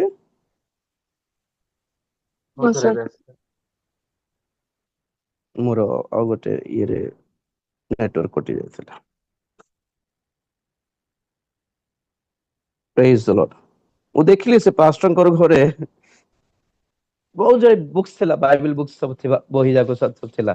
ତା ସହିତ ମୁଁ ଦେଖିଲି କୁରାନ ଥିଲା, ଉପନିଷଦ ଥିଲା, ଭଗବତ ଗୀତା ଥିଲା, ଶିବ ପୁରାଣ ଥିଲା, ଆଉ କଣ କଣ ମନ୍ତ୍ର ଫନ୍ତ୍ର, ହଁ ଋଗ୍ବେଦ ଥିଲା, ଋଗ୍ବେଦ ନାଇଁ କଣ ଗୋଟେ ବେଦ ଥିଲା, ସବୁ ଥିଲା। ଆଉ ସାଇଡରେ ବାଇବେଲ ବି, ମାନେ ସବୁ ମିଶେଇକି ରଖିଛନ୍ତି। ମାନେ ସବୁ ଧର୍ମ ପୁସ୍ତକ ଆମର ଘରେ ଅଛି ବୋଲିଲା ଉପରେ। ମୁଁ ଗୋଟେ ଦିନ ଦେଖି ବ୍ୟସ୍ତ ଲାଗିଲା, ତାପରେ ଥାଉ ଆମକୁ କାହିଁକି ବୋଲି ଭାବିଲି। ସେଇଠି ଶୋଉଛି ତ ମୁଁ ଦେଖୁଛି ରାତି ଦିନ, ଏତେ ବ୍ୟସ୍ତ ଲାଗୁଥିଲା ମତେ। ତ ଲାଷ୍ଟକୁ ଗୋଟେ ଦିନ ସାରା ବ୍ୟସ୍ତ ହେଲା ପରେ ଉଠିଲି, ଆଉ ସେ ସବୁ ଉଠାଇକି ତଳେ ରଖିଲି, ଟେବୁଲ ତଳେ ରଖିଲି, ବାଇବେଲ ଖାଲି ଉପରେ ରଖିଛି। ମାନେ ସବୁ ଦେବାଦେବୀକୁ ଏକ କରିଦେଲ ନାଇଁ କି? ଆଜ୍ଞା ଆମେ ବେଳେ ବେଳେ ଆମେ ବାଇବେଲ ଧରିକି ଯାଉ, ବାଇବେଲ ଆମେ ଯୋଉଠି ଗଲେ ମଧ୍ୟ ଆମକୁ ଏମିତି ଗୋଟେ ଫିଲ୍ କରୁ କି ପ୍ରଭୁ ଆମ ସାଙ୍ଗରେ ଅଛନ୍ତି ବୋଲି। ବାଇବେଲ ନଥିଲେ ବି ସାଙ୍ଗରେ ଥିବେ, ଯେ ଆମର ଗୋଟେ ସେଣ୍ଟିମେଣ୍ଟ। ଆଉ ଆମେ ବେଳେ ବେଳେ କେବେ ଗୋଟେ ଭୂତ ଛଡାଇବା ପାଇଁ ମଧ୍ୟ ବେଳେ ବେଳେ ଆମେ ରୋଗୀ ମାନଙ୍କୁ ସୁସ୍ଥ କରିବା ପାଇଁ ମଧ୍ୟ ଆମେ ଅବଶ୍ୟ ହାତ ଦେଇକି ବି ପ୍ରାର୍ଥନା କରୁ। ତଥାପି ବେଳେ ବେଳେ ଆମେ କଣ କରୁ, ବାଇବେଲ ବି ରଖିକି ପ୍ରାର୍ଥନା କରୁ। କାରଣ ଆମେ ବିଶ୍ୱାସ କରୁ କି ବାଇବେଲରେ ଈଶ୍ୱରଙ୍କର ଆତ୍ମାଙ୍କର ଶକ୍ତି ଅଛି ବୋଲି। ଅବଶ୍ୟ ବାଇବେଲ କଣ ଖାଲି କାଗଜ ପତ୍ର ଲେଖା ଲେଖି ଅକ୍ଷର ସବୁ ଥାଏ, ତଥାପି ଆମର ବିଶ୍ୱାସ କି ନିଶ୍ଚିତ ଭାବେ ତା ଭିତରେ ପ୍ରଭୁଙ୍କର ଶକ୍ତି ଥାଏ, ଥିବ ବୋଲି ବିଶ୍ୱାସ। କଣ ଆମେ ଦେଖିଛୁ ମଧ୍ୟ, ବାଇବେଲକୁ ଦେଖି ଭୂତ କାନ୍ଦିବାଟା, ଡରିବାଟା, ଏଇଟା କାଢେ ମୋଠୁ ବୋଲି କହିବାଟା ଆମେ ଦେଖିଛୁ। ତେଣୁକରି ଆମେ ବିଶ୍ୱାସ କରୁଛୁ। ଯଦି ବାଇବେଲରେ ଈଶ୍ୱରଙ୍କର ଶକ୍ତି ଅଛି ଯଦି ବୋଲି ବିଶ୍ୱାସ କରୁଛୁ, ତ କଣ ସେଇ ବହି ମାନଙ୍କରେ ସେ ଦେବତା ଶକ୍ତିର କାମ ନଥିବ କି? ବୋଲଛନ୍ତି କି? କୁହନ୍ତୁ ତ। डेफिनेटली से पावर्स थिबो कि नहीं? हाँ बेबी थियोलॉजियंस जे मन अछन, थियोलॉजी पढ़छन, डेफिनेटली से कुरान आनि के रखिबार अछि, सब उपनिषद आनिक रखिबार अच्छी घरे रखिथिबो किंतु देखो तो आमे सेमान को को स्थान देउछु आमे हृदय भीतर न जानि कि केमिति ता प्रति रेस्पेक्ट पले आसी प्रभु को बाइबल को सेमान सते मिसाई के रखिबा द्वारा आमे कोन करूछु कोन कोन साबित करूछु देखंतु तो एई मनोभाव लोक मानकर कोन माने सब गोटे तो आ माने सेई भगवत गीता सहित बाइबल रखला म तार अर्थ कोन म तुम सेटा तुम पय इक्वल हे गला बाइबल भी गोटे धर्म पुस्तक नहीं सेटा भी गोटे धर्म पुस्तक एटा भी धर्म पुस्तक सेटा भी गोटे धर्म ख्रीष्ट भी गोटे धर्म एई जो बाद आसी मानवता बादर मानवता धर्म एक्चुअली ये रिलीजन ऑफ ह्यूमैनिटी कहते कि नहीं सब धर्म से ज्यादा मानवता का धर्म बड़ा है तो यही मनोभाव विजाति मान को अच्छी ऑलरेडी से ही मनोभाव धीरे धीरे सब ख्रीष्ट समाज रे आसी जाउछ और जो वक्ता मान तो डायरेक्ट बाइबल को भगवत गीता को साइड बाय साइड रखे कि गीता रे से वेद रे जीसु अछंती जीसु अछंती जीसु अछंती बोल देखा अछंती के जाने थिबे कि कोन कि एबे सेथिरे थिले आमे कोन प्रमाण करछु माने सेई बोई पुस्तक मध्य प्रमाणित प्रमाण सिद्ध बोली आमे देखाउछु कि नहीं आमे सेई मान सेई धर्म पुस्तक को भी आमे मानुछु बोलला परे आमे इनडायरेक्टली घोषणा करूछु कि नहीं आमे भाबुछु नै सेमान को धर्म पुस्तक रु यीशु को देखाउछु बोल भाबुछु ना ना आमे सेमान को धर्म पुस्तक को भी आमे सत्य बोली मानुछु बोली अर्थ इनडायरेक्टली केते बड़ भंड ख्रीष्टर मिनिस्ट्री हेउछि देखु नांती विश्वास आपण माने प्रभु को ठारे विश्वास करले एही बाइबल रो वाक्य दे विश्वास करिबार आगे श्रवण द्वारा विश्वास जात हुए और विश्वास ख्रीष्टर वाक्य द्वारा जात हुए जेपरि कि ख्रीस्टान माने मध्य अन्य धर्म पुस्तक को मानि पारती एथि निमंते कौन से ख्रीष्टन को समुद्र ख्रीष्टन को दर्शाउथिबा केतेक श्लोक मंत्र बोधे रखी ना कौन शैतान हमको जना नहीं कि सतरे ख्रीष्टन विषय लिखा थिबो कि भी जना नहीं किंतु आमर प्रमाण कौन वर्तमान यीशु ठारे विश्वास कौन वाक्य नुहे कि मु भी श्लोक को गोटा गोटा सामवेद को श्लोक अच्छे बेले बेले उच्चारण करि थाए किंतु अमुक श्लोक द्वारा परित्राण पाइली आज्ञा बोली कहि पारिबा कि सेमति कहिले परित्राण कंफर्म कि आपण चिंता करंतु जनरली जनरली कहूछि एते भी आपण माने फील हेबा कथा नहीं से कि शिव पुराण नहीं उपनिषद भगवत गीता रु कि ख्रीष्टଙ୍କ विषय किछि परिचय दउछथि जदि बाहर ओके ठीक अछि बट जेन्युइन नहंती मोर कथा सुन तो सेही ख्रीष्टन माने जेन्युइन नहंती माने ओरिजिनल हेई पारिबनी देखो धीरे धीरे धीरे धीरे बैक हे जिवे माने धर्मच्युति घटुछि ऑलरेडी आवरी बड़ धारणा रे घटिबो देखंतु दिस इज नॉट आवर कोन कहबे टेस्टिमनी आ गया तुम्हें माने पवित्र आत्मा पाइबो आ पवित्र आत्मा कौन करिवे पवित्र आत्मा पाइला पर तुम्हें शक्ति प्राप्त हेबो आ पृथ्वी दिगस्थ पर्यंत तुम्हें माने मोर साक्षी हेबो तार अर्थ कौन कहंतो पवित्र आत्मा पाइथिबा लोक मानकर साक्ष्य ही साक्ष्य अटे बुझिले कि तेबे से पर कहबे एबे पॉइंट रहला धर्मच्युति घटिबो पड़े गला प्रेज द लॉर्ड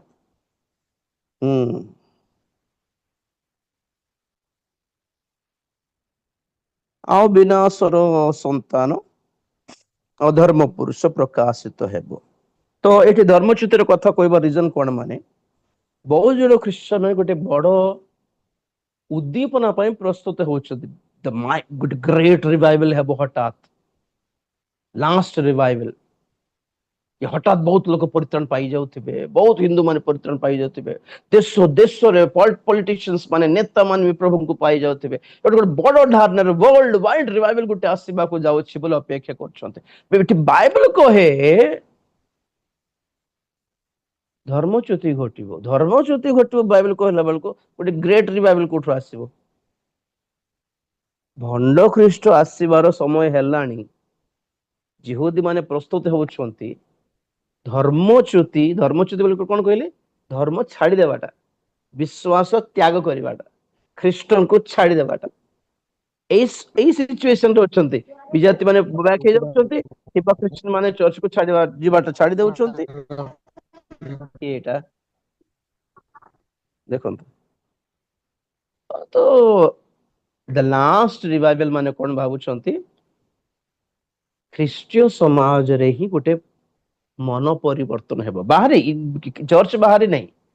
ବିଜାତି ମାନଙ୍କ ଭିତରେ କିଛି ହେବନି, ସରିଲାଣି। ବିଜାତି ମାନଙ୍କର ସମୟ ଶେଷ ହେଉଛି ବର୍ତ୍ତମାନ। ମୁଁ କହିଥିଲି ପ୍ରଭୁଙ୍କର ଦିନର ଶୀର୍ଷକରେ ସବଜେକ୍ଟରେ କହିଥିଲି କି ବିଜାତି ମାନଙ୍କର ସମୟ ମାନେ କଣ, ତାହା ଶେଷ ଆସିଯାଉଛି। ମାନେ ବିଜାତି ମାନେ ଆଉ ପରିତ୍ରାଣ ପାଇକି ମଣ୍ଡଳୀରେ ପ୍ରବେଶ କରିବାର ସମୟ ନାହିଁ ଆଉ, ନାଇଁ ଆଉ। ଦେଖନ୍ତୁ ଆପଣ ମାନେ ଆସିଲା ପରେ ଲାଗୁଥିବେ ନାଇଁ ଆଜ୍ଞା ଆମେ 50 ଜଣ ବିଜାତି ମାନଙ୍କୁ ଆମେ ବାପ୍ତିସ୍ମ ଦିଅନ୍ତୁ, ଯେ ଠିକ ଅଛି ଆସିଲେ ବହୁତ ଭଲ କଥା, ବହୁତ ବଡ କଥା, ପ୍ରଭୁ ଆଶୀର୍ବାଦ କରନ୍ତୁ ଆପଣଙ୍କ ସେବା ମାନଙ୍କୁ। କିନ୍ତୁ ନାଇଁ, ଏମାନେ ଓରିଜିନାଲ ନୁହନ୍ତି, ଜେନ୍ୟୁଇନ ନୁହନ୍ତି, ପଳେଇବେ। ଦେଖ ତ ସେପଟେ ବିଜାତି ମାନେ ଠାରୁ ଆଜି ମାନେ ଆସୁଛନ୍ତି, ସେ ବ୍ୟାକ୍ ହେଇଯାବେ। ବହୁତ ଲୋକ କହୁଛନ୍ତି, ସମସ୍ତେ ଯିବେ ବୋଲି କହୁନାହିଁ। ଆଉ ଯେଉଁମାନେ ଖ୍ରୀଷ୍ଟିଆନ ଅଛନ୍ତି ସେମାନେ ଆଉ ବାଇବଲକୁ ବିଶ୍ୱାସ ବି କରୁନାହାନ୍ତି, ମନ ଭାଙ୍ଗି ତ ଯାଇଛି ଆଉ। କୋଭିଡ ପରପଟୁ ଦେଖନ୍ତୁ ତ ପ୍ରଭୁ ହିଲିଂ ହିଲିଂ ଫିଲିଂ ବୋଲି କହିବା ଲୋକମାନେ କୋଭିଡ ପରେ ଦେଖା ବି ଯାଉନାହାନ୍ତି। ଆଉ ସେ ଖାଲି ପେଟ ଭାତ ସୁସ୍ଥ ହଉଛି କିନ୍ତୁ କୋଭିଡ ସୁସ୍ଥ ହେଉନି। କୋଭିଡରେ ବି ଲୋକ ସୁସ୍ଥ ହେଲେ, କିନ୍ତୁ କାଇଁ ଏଇ ବକ୍ତା ମାନେ କାଇଁ ଲୁଚି ପଡିଲେ ମାସ୍କ ଫାସ୍କ ପିନ୍ଧିକି? ଏଇସବୁ ଏ ସବୁ ଫ୍ରଡ ବୋଲି ଜଣା ପଡିଛି। କୋଉ ଗୋଟେ ପେଟ ବଥା, ଆପଣ ପ୍ରାର୍ଥନା କଲେ ବି ପେଟ ବଥା ସୁସ୍ଥ ହେବ, ଆପଣ ପ୍ରାର୍ଥନା କଲେ ବି ଅଣ୍ଟା ବଥା ସୁସ୍ଥ ହେବ, ଆପଣ ପ୍ରାର୍ଥନା କଲେ ବି କାମ ହେବ, ବଡ କଥା କିଛି ନାହିଁ। ଆପଣ ଗୋଟେ ବିଶ୍ୱାସ ଗୋଟେ କଥା କହିଦେଲେ ସେଇ ଭାବବାଣୀ ବି ସଫଳ ହେବ। ଏମିତି ବୋଲି କେମିତି ବଡ ବକ୍ତା ହେଇଯିବ କି? ଆମେ ଗୋଟେ ବଡ ପବିତ୍ର ଆତ୍ମାଙ୍କର 9ଟି ଅନୁଗ୍ରହ ଦାନ ପ୍ରାପ୍ତ ହେଇଥିବା ଗୋଟେ ବଡ ବକ୍ତା କି? ନାଇଁ ନାଇଁ, ଆମେ ବିଶ୍ୱାସୀ। ପ୍ରଭୁ କହିଲେ ବିଶ୍ୱାସୀ ମାନଙ୍କ ପକ୍ଷରେ, ବିଶ୍ୱାସରେ ପ୍ରାର୍ଥନା କରିବା କାରୀ ମାନଙ୍କ ପକ୍ଷରେ କାମ ହେବ ନିଶ୍ଚିତ ଭାବରେ। ତେଣୁକରି ପେଟ ସୁସ୍ଥ ହେଇଗଲା, ଗୋଟେ କାମ କର ଆମକୁ ଗାଁକୁ ଯାଇକି ଆମେ ଗୋଟେ ସୁସ୍ଥତାର ସଭା ଗୋଟେ ଆୟୋଜନ କର ବୋଲେ ହେବ କି? ନାଇଁ ନାଇଁ ନାଇଁ, ହେବ। ବିଶ୍ୱାସରେ ଆପଣ ପ୍ରେର କରନ୍ତୁ, କାମ ହେବ ନିଶ୍ଚିତ ଭାବରେ। ଏଟା ଏମିତି ବୋଲି ଆମେ ବକ୍ତା ମାନେ ନୁହଁ, ଆମେ ଆରୋଗ୍ୟ ସଭା ହିଲିଂ ମିଟିଂ କରିବାର ଟପ ଲେଭେଲକୁ ପଳେଇବାର ଲୋକ ନୁହଁ। ସବୁ ବିଶ୍ୱାସୀ ମାନେ କରିପାରିବେ। ଚାରିଟା ସୁସ୍ଥତା ଦେଖାଇ ଦେଇ କେତେ କଣ ବଡ କଥା କରିଦଉଛନ୍ତି? କିଛି ନାହିଁ, କିଛି ତ ହେଉନି ଆଗ ଭଳି। ଆଗେ ହେଲେ ଗୋଟେ କାମ ହଉଥିଲା, 10 ବର୍ଷ ପୂର୍ବେ ହେଲେ ଗୋଟେ ମିରାକଲ ହଉଥିଲା। ଏବେ ଦେଖ ପରା କିଛି ନାହିଁ। ପୂର୍ଣ୍ଣ ହେଇଥିବା ମିରାକଲକୁ ଆଶ୍ଚର୍ଯ୍ୟ କର୍ମ କହି ବୁଲୁଛନ୍ତି। ମାନେ ସେତେବେଳେ ପ୍ରାର୍ଥନା କରୁଥିଲେ 2 ବର୍ଷ ତଳେ ସେ ସୁସ୍ଥ ହେଇଥିଲା, ତ 5 ବର୍ଷ ତଳେ ଗୋଟେ କ୍ୟାନ୍ସର ରୋଗ ସୁସ୍ଥ ହେଇଥିଲା, ଏତିକି ବର୍ଷ ତଳେ। ଏବେ କଣ ହଉଛି କହୁନାହାନ୍ତି? ଏବେ କିଛି ହଉନି। ତେଣୁକରି ପ୍ରାୟ ଅଧିକାଂଶ ଏଇ ଜେନେରେସନର ପବ୍ଲିକ ଖ୍ରୀଷ୍ଟିଆନ ମାନେ ଆଉ ଆଗ ଭଳି ଇଚ୍ଛୁକ ନୁହନ୍ତି ପ୍ରଭୁଙ୍କର ବାଟରେ। କାମ ହେଲେ ଜବ ପାଇଁ ପ୍ରାର୍ଥନା, ଜବ ମିଳିଗଲା ତାହେଲେ ଟିକେ ଚର୍ଚ୍ଚ ଫର୍ଚ୍ଚକୁ ଯାଇକି ଟିକେ ଚାନ୍ଦା ଫାନ୍ଦା ଦେଉଛନ୍ତି। ତା ଛଡା ଅଧିକ ଟିକେ ଡିପ୍ ଗୋଟେ ଗଭୀର ଆତ୍ମିକ ଦିଗକୁ ଯାଉନାହାନ୍ତି ଆଜ୍ଞା। ସେତିକି ଇଣ୍ଟରେଷ୍ଟେଡ ନୁହନ୍ତି। ପ୍ରଭୁଙ୍କ ପାଇଁ ଗୋଟେ ଚାନ୍ଦା ଗୋଟେ ଦେଇଦେବା, ନହେଲେ ଗୋଟେ ଭୋଜି ଗୋଟେ କରିଦେବୁ, ଚର୍ଚ୍ଚ ପାଇଁ ଗୋଟେ ବଡ ଘଣ୍ଟା ଗୋଟେ ପଠେଇଦେବେ, ଆଉ ଆଠୁ କଣ? ଦିସ୍ ଇଜ ଅଲସୋ ଧର୍ମଚ୍ୟୁତି। They are not interested actually. ପ୍ରଭୁଙ୍କ ଠାରୁ ମିରାକଲ ଦରକାର, କିନ୍ତୁ ପ୍ରଭୁଙ୍କର ବାଟରେ ଚାଲିବା ପାଇଁ ନା ପେସେନ୍ସ ଅଛି, ନା ଇଣ୍ଟରେଷ୍ଟ ଜମା ଅଛି। ତ ଚାରିଆଡେ ଯୋଉ ସଭା ଗୁଡିକ ଦେଖୁଛେ ଫେକ୍ ବେଶୀ। ଆପଣ ଏତେ ବିଶ୍ୱାସ ବି କରନ୍ତୁନି ଆଜ୍ଞା। ସଭାର ଲୋକମାନେ ରିଭାଇଭାଲ ମିଟିଂକୁ ଦେଖିକି ରିଭାଇଭାଲ ଭାବନ୍ତୁନି। ଜୀବନଜନ୍ତ ଲୋକମାନେ ପରିବର୍ତ୍ତନ ହେଉନାହାନ୍ତି। ଖ୍ରୀଷ୍ଟିଆନ ମାନଙ୍କର କଥା କହୁଛି, ବିଜାତି ମାନଙ୍କର ପରିବର୍ତ୍ତନ ହେବେ ବୋଲି ମୁଁ ଏକ୍ସପେକ୍ଟ କରୁନାହିଁ। ଖ୍ରୀଷ୍ଟିଆନ ମାନେ ଯେ ପର୍ଯ୍ୟନ୍ତ ପରିବର୍ତ୍ତିତ ହୋଇ ଉର୍ଦ୍ଧ୍ୱ ଦୃଷ୍ଟି କରି ଆଗମନର ଅପେକ୍ଷା କରିବାର ମନୋଭାବ ଯେ ପର୍ଯ୍ୟନ୍ତ ଆସିବ ନାହିଁ, ସେ ପର୍ଯ୍ୟନ୍ତ ଯେତେ ଗୁଡାଏ ମିଟିଂ ଆପଣ ମାନେ କରନ୍ତୁ ତା ଫେକ୍ ଅଟେ। ନକଲି ସଭା ଗୁଡିକ ସବୁ ନା ଟେକ୍ନିକାଲି। ଗତ ବର୍ଷ ଆମେ ମିଟିଂ କଲେ, ଏ ବର୍ଷ କରୁଛୁ ବୋଲିଲା ପରେ ଟେକ୍ନିକାଲି। ଆଉ ସୁସ୍ଥତାର ବକ୍ତା ଆସିଲେ 4ଟା ପେଟ ବଥ ସୁସ୍ଥ ହେଲେ ସେଥିରେ ଆମେ ଖୁସି। ଧ୍ୟାନରେ ଦେଖନ୍ତୁ କଣ ହଉଛି? କିଛି ହଉନି, କିଛି ହଉନି ଆଜ୍ଞା। ଆଜ୍ଞା ଶିକ୍ଷା ଦ୍ଵାରା ହେଲେ ପରିବର୍ତ୍ତନ ହେବାର, ନହେଲେ ମାଡ ଦ୍ଵାରା ପରିବର୍ତ୍ତନ ହେବ। ଶିକ୍ଷା ଯଦି ଜମା ପଡୁନି, ମନ ଭିତରୁ ପଶୁ ନାହିଁ, ତ ମାଡ। ହ୍ୱାଟ ଇଜ ମାଡ? ମହାକ୍ଲେଶ। ମହାକ୍ଲେଶରେ ତାଡନା ପ୍ରାପ୍ତ ହେବା ଯାଏ ବୁଝିବେ ନାହିଁ କି ପ୍ରକୃତ ସତ୍ୟ ବାକ୍ୟ କୋଉଟା ଥିଲା ବୋଲି। ଖାଲି ମିରାକଲ, ଜବ୍, ପଇସା, ଘର ଦ୍ୱାର ହିଁ ବ୍ଲେସିଂ ବୋଲି ଚାଲୁଛି କି ନାହିଁ? ଏଇଟା ନୁହେଁ ଖ୍ରୀଷ୍ଟିଆନ ଜୀବନ ବୋଲି। ଫ୍ୟୁଚରରେ ଗଲା ପରେ ଗୋଟେ ଗୋଟେ ଓଳି ଖାଇବାକୁ ବି ଯେତେବେଳେ ମିଳିବନି ନାଇଁ, ସେତେବେଳେ ଜଣା ପଡିବ କି କାହା ଗଲତ କିଏ ହମ ଲୋଗ, କୋଉଠି ବାଟ ହରା ହେଲୁ ରେ, ଠିକ ତ ଚାଲୁଥିଲୁ। ପ୍ରଭୁ କହିବେ, ସେଇଦିନ ବହୁତ ଲୋକ କହିବେ କି ଆଜ୍ଞା ଆମେ ତ ଆଶ୍ଚର୍ଯ୍ୟ କର୍ମ କଲୁ ତମ ନାମରେ, ଭୂତ ବି ଛଡାଇଲୁ ତମ ନାମରେ। ତ ପ୍ରଭୁ କହିଲେ, ହେ ଅଧର୍ମଚାରୀ ଗଣ, ମୁଁ ତୁମମାନଙ୍କୁ ଜାଣିନି, ତୁମେ ମୋଠୁ ଦୂର ହୁଅ। ତ ଭୂତ ଛଡାଇବାଟା ଅଧର୍ମ ନୁହେଁ, ସୁସ୍ଥ କରିବାଟା ବି ଅଧର୍ମ ନୁହେଁ, କୋଉଟା ପାଇଁ ଅଧର୍ମଚାରୀ ବୋଲି କହିଲେ ପ୍ରଭୁ?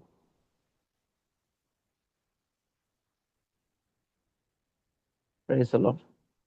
ପ୍ରଭୁଙ୍କର ବାଟକୁ ନିଜ ଜୀବନରେ ବାଛି ପାରିଲେନି, ପ୍ରଭୁଙ୍କଠୁ ଲାଭ ପାଇଲେ, ପ୍ରଭୁଙ୍କ ଠାରୁ ଯୋଉ ବେନିଫିଟ ମିଳୁଛି ସେଟା ବି ଶାରୀରିକ ବେନିଫିଟ ସବୁ।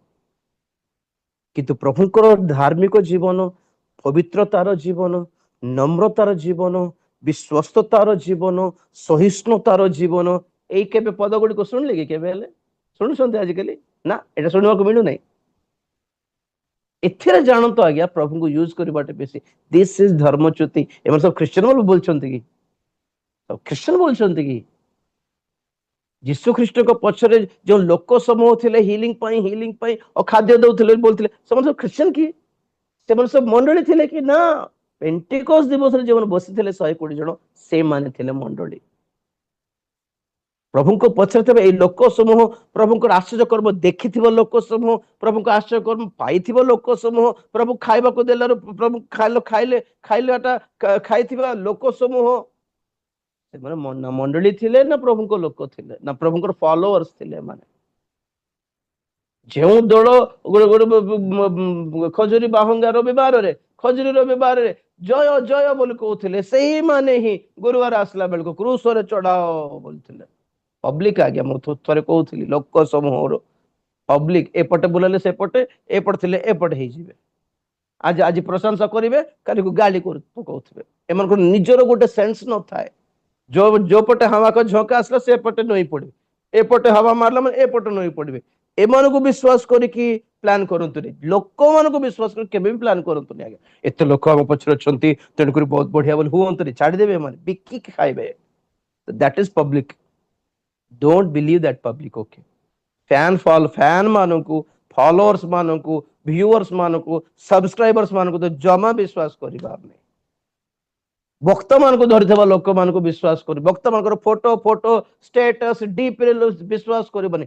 ପ୍ରଭୁଙ୍କୁ ଯେ ଧରିଛି ସେମାନଙ୍କୁ ବିଶ୍ୱାସ କର ଆଜ୍ଞା, ସତରେ କହୁଛି। ମୁଁ ବି ବହୁତ ଜଣ ଭକ୍ତ ମାନଙ୍କୁ ଫଲୋ କରେ, କେବେ କାହାର ଡିପି ଲଗାଇନି ତ। ବାକ୍ୟକୁ ଧରେ ଆଜ୍ଞା, ବାକ୍ୟରେ ପ୍ରଭୁଙ୍କୁ ଧରେ। ସେ ଆମର ହିରୋ, ସେ ଆମର ଗୁରୁ।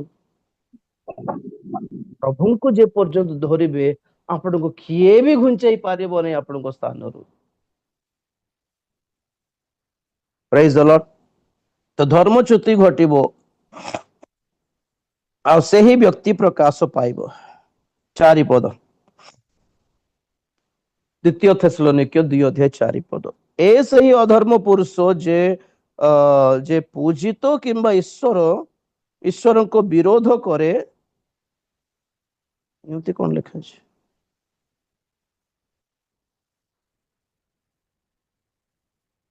ଯେ ପୂଜିତ କିମ୍ବା ଈଶ୍ୱରଙ୍କ ବିରୋଧ କରେ। ଆକ୍ଚୁଆଲି କଣ ଲେଖା ଥିବା ଦରକାର? ଯେଉଁ ପରମେଶ୍ୱର ଉପାସନା ପ୍ରାପ୍ତ ହୁଅନ୍ତି, ଯାହା ପୂଜା ଲେଖାଛି, ଆଉ ଯେଉଁ ପ୍ରକୃତରେ ପରମେଶ୍ୱର ଅଟନ୍ତି, ତାଙ୍କୁ ଏ ବିରୋଧ କରେ। ପୁଣି the God which is worshipped, he will oppose him। ହଁ, ବିରୋଧ କରେ ଏବଂ ସମସ୍ତଙ୍କ ଠାରୁ ନିଜକୁ ଅଧିକ ପ୍ରଶଂସା କରେ, ଏପରିକି ଈଶ୍ୱରଙ୍କ ମନ୍ଦିରରେ ବସି ସେ ଆପଣଙ୍କୁ ଈଶ୍ୱର ବୋଲି ଦେଖାଏ। ଭଣ୍ଡ ଖ୍ରୀଷ୍ଟ ଆସିକି କେମିତି ପରିଚୟ ଦେବ ପୁଣି ନିଜକୁ? ନାଇଁ ମୁଁ ମୋହମ୍ମଦ କୁ ଫଲୋଅର, ମୁଁ ଯୀଶୁଙ୍କର ଫଲୋଅର, ଏଇ ଯୋଉ ଆସିଛି ଅବଦୁଲ୍ଲା ହାସେମ ବୋଲି, ସେ ବ୍ଲାକ ଡ୍ରେସ ରେ ପିନ୍ଧିକି ନୂଆ ଭଣ୍ଡ ଖ୍ରୀଷ୍ଟ ବୋଲି ଆଜିକାଲି ଯୋଉ ୟୁଟ୍ୟୁବ ରେ ଚାଲୁଛି, ଏମିତି ଆସିବ କି ସେ ନିଜର ପରିଚୟ ଦେଇକି ଆଜ୍ଞା ମୁଁ ଆସିଲି, ଆଜ୍ଞା ମୁଁ ଇଏ, କିଏ ଜମା ପଚାରୁ ନାହାନ୍ତି ନୂଆ ପଇସାକୁ ତାକୁ, ଏମିତି ଥିବ କି?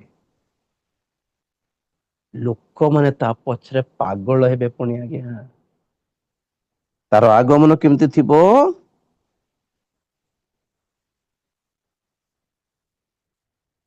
9 ପଦ ଦେଖ, 2:9।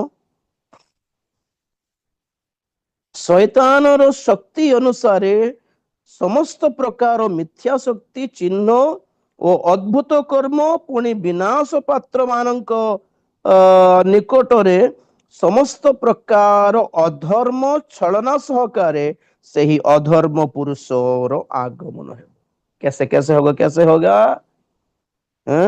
ଶୈତାନର ଶକ୍ତି ଅନୁସାରେ ସମସ୍ତ ପ୍ରକାରର ମିଥ୍ୟା ଶକ୍ତି, ଚିହ୍ନ ଓ ଅଦ୍ଭୁତ କର୍ମ ସହିତ ଆସିବ ପୁଣି ସେ। ମୋ ପଟେ ଦେଖନ୍ତୁ, ସେ ଆସିକି ଏମିତି ମାୟା କରିବ ଆଗେ, ତାହା ଦେଖିକି ଲୋକମାନେ ହିଁ ତାଙ୍କୁ ମାନେ କହିବେ ଏ ଖ୍ରୀଷ୍ଟ ହେଇଥିବେ ବୋଲି।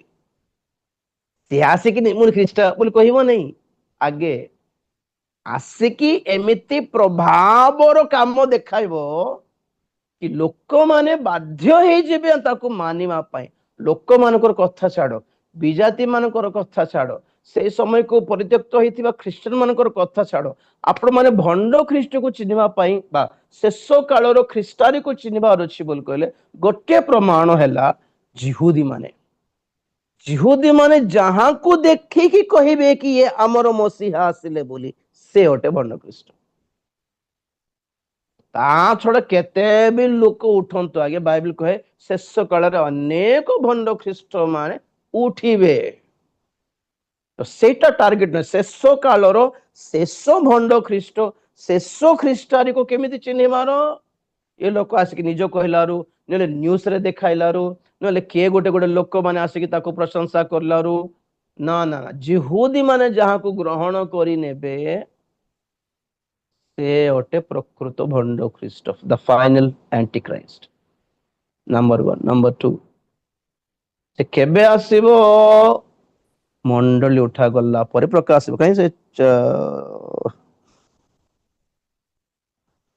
6 ପଦ ଦେଖ।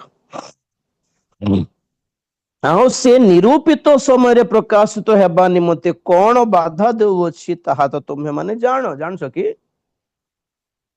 ଭଣ୍ଡ ଖ୍ରୀଷ୍ଟ ପୁଣି ପ୍ରକାଶ ହେବା ପାଇଁ ପରମେଶ୍ୱର ତାକୁ ଗୋଟେ ଟାଇମ ଦେଲେ, ପୁଣି ଅମୁକ ଟାଇମରେ ହିଁ ତୁ ପ୍ରକାଶ ହେବ ହେଲା। ଇଏ କଣ କରୁଛି? ତାହାର ସମୟର ପୂର୍ବେ ପ୍ରକାଶ ହେବା ପାଇଁ ବ୍ୟସ୍ତ ହେଇଯାଉଛି। ଆଉ ସେ ଯେପରି ତାହାର ସମୟ ପୂର୍ବରେ ପ୍ରକାଶ ନ ହେଉ, ଏଥିପାଇଁ କିଏ ଜଣେ ତାକୁ ବାଧା ଦଉଛି ପୁଣି। ଆଉ ସେ ବାଧା ଦେବା ବ୍ୟକ୍ତି କିଏ? ପବିତ୍ର ଆତ୍ମା ଆଉ ମଣ୍ଡଳୀ। ପ୍ରେଜ ଦ ଲର୍ଡ। ପ୍ରଭୁ କହିଲେ ଏହି ମଣ୍ଡଳୀ ସମ୍ମୁଖରେ ପାତାଳର ଶକ୍ତି ପରାକ୍ରମ ବା ଦ୍ୱାର ଠିଆ ହେଇପାରିବନି। ତ ମଣ୍ଡଳୀ, ଖ୍ରୀଷ୍ଟଙ୍କର ମଣ୍ଡଳୀ, ବର କନ୍ୟା ମଣ୍ଡଳୀ, ସତୀ କନ୍ୟା ମଣ୍ଡଳୀ ଏଇ ଜଗତରେ ଥିବା ପର୍ଯ୍ୟନ୍ତ ପାତାଳ କୁଣ୍ଡ ଫିଟା ହେଇକି ଭଣ୍ଡ ଖ୍ରୀଷ୍ଟ ବାହାରିବା ପାଇଁ ହେବନି ତାକୁ। ପାତାଳର ଶକ୍ତି ଠାରୁ ଅଧିକ ଗୋଟେ ମଣ୍ଡଳୀର ପାୱାର, ମଣ୍ଡଳୀର ଶକ୍ତି। ତଥାପି ସେ ଚେଷ୍ଟା କରୁଛି କି ମଣ୍ଡଳୀ ଥାଉ ଥାଉ, ମଣ୍ଡଳୀ ପୃଥିବୀରେ ଥାଉ ଥାଉ ମୁଁ ବି ବାହାରିକି ମଣ୍ଡଳୀକୁ ବି ଗ୍ରାସ କରିବି ବୋଲି ଚେଷ୍ଟା କରିଲା ବେଳକୁ ଆମେ ଦେଖିଲୁ ପ୍ରକାଶିତ ବାକ୍ୟରେ ସେ ପ୍ରକାଣ୍ଡ ସର୍ବ କଣ କରୁଛି? ଗର୍ଭରେ ଥିବା ସେ ସୂର୍ଯ୍ୟ ପରିହେତା ସ୍ତ୍ରୀର ଗର୍ଭରେ ଥିବା ଛୁଆକୁ ଗିଳିବା ପାଇଁ ଚେଷ୍ଟା କରୁଛି, କିନ୍ତୁ ଛୁଆ କଣ କଲା? ପୁତ୍ର ଶିଶୁ ଜନ୍ମ ହେଇକି ଆରୋହଣ କଲା ସିଂହାସନ ପାଖକୁ। ତେଣୁ କରି ସେ ପ୍ରକାଣ୍ଡ ସର୍ପ ପାଗଳ ହେଇ ରାଗି ଯାଇ ସେ ସ୍ତ୍ରୀକୁ ଗ୍ରାସ କରିବା ପଛରେ ଗଲା। The thing is, ମଣ୍ଡଳୀର ରାପଚରକୁ ବନ୍ଦ କରିବା ପାଇଁ ବହୁତ ଚେଷ୍ଟା କରୁଛି ଶୈତାନ। ମଣ୍ଡଳୀ ଏଇ ଜଗତରେ ଥାଉ ଥାଉ ପ୍ରକାଶ ପାଇବା ପାଇଁ ଚେଷ୍ଟା କରୁଛି ଏଇ ଭଣ୍ଡ ଖ୍ରୀଷ୍ଟ ବା ଖ୍ରୀଷ୍ଟାରେ, କିନ୍ତୁ ନା, ପବିତ୍ର ଆତ୍ମାଙ୍କର ଅଭିଷେକରେ ପରିପୂର୍ଣ୍ଣ ହେଇଥିବା ମଣ୍ଡଳୀର ଶକ୍ତି ପାଖରେ, ତାର ପ୍ରାର୍ଥନାର ପବିତ୍ରତାର ଶକ୍ତି ପାଖରେ ସେ ବାହାରକୁ ଆସି ପାରୁନାହିଁ। ମଣ୍ଡଳୀ ତାକୁ ପ୍ରତିରୋଧ କରୁଛି, ବାଧା ଦେଉଛି, ଏବେ ଆ ନା ବୋଲି। ଆଉ ସେଠି ଲେଖାଯାଏ 7 ପଦରେ, କାରଣ ଅଧର୍ମର ନିଗୁଡ ତତ୍ତ୍ୱ ବର୍ତ୍ତମାନ ସୁଦ୍ଧା କାର୍ଯ୍ୟ କରୁଅଛି। ବାଧା ଦେଉଥିବା ବ୍ୟକ୍ତି ବାହାର ନ ହେବା ପର୍ଯ୍ୟନ୍ତ ତାହା କାର୍ଯ୍ୟ କରୁଥିବ, ସେତେବେଳେ ସେହି ଅଧର୍ମ ପୁରୁଷ ପ୍ରକାଶିତ ହେବେ। କେତେବେଳେ ପ୍ରକାଶିତ ହେବ? ବାଧା ଦେବା ବ୍ୟକ୍ତି ମଝିରୁ ବାହାର କରିଦେବା ପର୍ଯ୍ୟନ୍ତ ବାଧା କରିବ। ତାର ଅର୍ଥ କଣ? ବାଧା କରୁଥିବା ବ୍ୟକ୍ତି ଅର୍ଥାତ ମଣ୍ଡଳୀ ମଝିରୁ କାଢି ଦିଆଯିବ, ମଣ୍ଡଳୀରୁ ଉତ୍ଥାପନ ହେଇଯିବ, ସେତେବେଳେ ଯାଇକି ସେ ବାହାର ପଡିବ। ହେଲେ କଣ ଏଠି ପ୍ରୋବ୍ଲେମ? ସେ ବାହାରକୁ ଆସି ନାହିଁ, କିନ୍ତୁ ଏବେ ସୁଦ୍ଧା ସେ ଭିତର ଆଡରୁ କାର୍ଯ୍ୟ କରୁଅଛି। ଫର ଏକ୍ସାମ୍ପଲ, ଜେଲ ଗୋଟେ ଗୁଣ୍ଡା, ରଉଡି ବହୁତ ବଡ ଗୁଣ୍ଡା ଜେଲରେ ରଖିଛନ୍ତି ତାକୁ, ସେ ଲଢୁଛି ବାହାରିବା ପାଇଁ, କେସ୍ ଲଢୁଛି ବାହାରୁ। ହେଲେ ବି କୋର୍ଟରେ କଣ କରୁଛି? ନାଇଁ, ଆର ମାସକୁ ଆମେ ଦେଖିବା, ଆର ମାସକୁ ଗୋଟେ ଡେଟ୍ ଦେଇକି ଚାଲିଛନ୍ତି ତାର ବେଲ ପାଇଁ। କିନ୍ତୁ ଏ ବ୍ୟସ୍ତ ହେଇଯାଉଛି, ଲୋକମାନେ ଆସୁଛନ୍ତି, ଆଜ୍ଞା ଆପଣ ଭିତରେ ଥିଲେ କାମ ହେବନି, ବାହାରେ ଆମର ଚଳନି ବୋଲାରୁ। କିନ୍ତୁ ଗୁଣ୍ଡା ମାନେ ଜେଲରେ ଥାଇକି ବି ବାହାରେ ରୋଟେସନ କରିପାରନ୍ତି। ଆକୁ ମାରିଦେରେ, ଆକୁ ମାରିଦେରେ, ବାକିଟା ମୁଁ ବାହାରିଲା ପରେ ଦେଖିବି, ଆକୁ ଆଗେ ମାରିଦେ, ତାକୁ ଇଏ କରିଦେ, ତାକୁ ଉଠାଇ ଦେ, ତାକୁ ଉଡାଇ ଦେ, ବାକିଟା ମୁଁ ଆସିବା ଯାଏ ଯୋଗ, ମୁଁ ଆସିଲା ପରେ। ଏମିତି ବଡ ଗୁଣ୍ଡା ଭିତରେ ଥାଇକି ବି ଯେମିତି ନେଟୱାର୍କ କାମ କରିପାରେ ପାରେ, ଆଉ ପରେ ବେଲ ଫେଲ ପାଇକି ନହେଲେ କେମିତି ଗୋଟେ କରିକି କେସ୍ ରୁ ବାହାରିକି ଯେତେବେଳେ ବାହାରେ, ସେମିତି ଭଣ୍ଡ ଖ୍ରୀଷ୍ଟ ଯେ ଲୁକାୟିତ ଭାବରେ ଥାଇକି ଏ ଅଧର୍ମର ନିଗୁଡ ତତ୍ତ୍ୱ ଏବେ ପର୍ଯ୍ୟନ୍ତ ପଛରେ ଥାଇକି, ପରଦା ପଛରେ ଥାଇକି କାମ କରୁଛି। ସେ ଟ୍ରାଏ କରୁଛି ସେ ଡାଇରେକ୍ଟ ବାହାରିବେ ବୋଲି, ବାହାରିକି କାମ କରିବାକୁ ବ୍ୟସ୍ତ କରୁଛି, କିନ୍ତୁ ନା, ବାଧା ଦେବା ବ୍ୟକ୍ତି ତାକୁ ବନ୍ଦ କରିକି ରଖିଛି ଭିତରେ। ଏବେ ଆନା, ଆମେ ଯିବା ଯାଏ ଆନା। ମଣ୍ଡଳୀ ଯିବା ପର୍ଯ୍ୟନ୍ତ ଏ ଭିତରେ ଅଛି, ବ୍ୟସ୍ତ ହଉଛି, ଭିତରେ ଥାଇକି ନେଟୱାର୍କ ଚଳାଇଛି ମଣ୍ଡଳୀ ମାନଙ୍କରେ, ପାଷ୍ଟର ମାନଙ୍କ ପାଖରେ, ବକ୍ତା ମାନଙ୍କ ପାଖରେ, ସଭା ମାନଙ୍କ ପାଖରେ ଭଣ୍ଡ ଖ୍ରୀଷ୍ଟ ଯାଇଛି।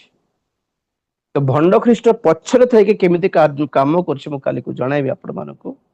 ଏତିକି ମନେ ରଖନ୍ତୁ, ପ୍ରଥମ କଥା, ଏସବୁ ଲୋକମାନଙ୍କର ଷ୍ଟୋରି ଦେଖିକି ଆପଣ ମାନେ ହାଇଲାଇଟ କରିଦେଇକି, ତାକୁ ଭିଡିଓ ଉଠାଇ ଦେଇକି, ତାକୁ ଡାଉନଲୋଡ କରିକି, ତାକୁ ଗ୍ରୁପରେ ଭଣ୍ଡ ଖ୍ରୀଷ୍ଟ ଆସିଲା, ଭଣ୍ଡ ଖ୍ରୀଷ୍ଟ, ଏତେ ବି ହୁଅନ୍ତୁନି ଆଜ୍ଞା।